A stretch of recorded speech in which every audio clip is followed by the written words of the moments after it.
నమస్తే అండి, నేను మీ కృష్ణ. ఎంకిపెళ్ళి సుబ్బి సాగుకు వచ్చిందనే సామెత మనం వింటూనే ఉంటాం కదండి. ఆ సామెత ప్రస్తుతం ఆంధ్రప్రదేశ్ రాష్ట్రంలో పురుషులకు వచ్చిందండి. మహిళలకు కల్పించిన ఆర్టీసీ ఉచిత ప్రయాణం పురుషులకు వచ్చిందండి.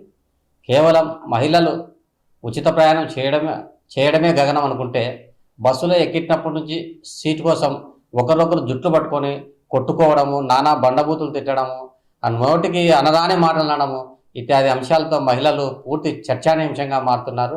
దీంతో వారిని వారించేందుకు వెళ్ళిన పురుషులను కూడా చెంపబట్టి చల్లు అనిపిస్తున్నారండి.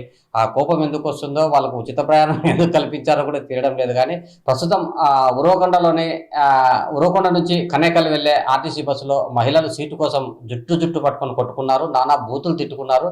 అంతేకాకుండా వారిని వారించేందుకు వెళ్ళిన కండక్టర్ని, తోటి ప్రయాణికుని కూడా ఇష్టం వచ్చినట్లు మాట్లాడి బాధేంత ప్రయత్నం చేశారు. దీంతో వాళ్ళు కూడా ఏమనలేక మిన్నకుండా పోల్సి వచ్చింది. ప్రస్తుతం ఆ వీడియోలు సోషల్ మీడియాలో వైరల్గా మారాయి. అవి కూడా మనం చూద్దాము. Thank you.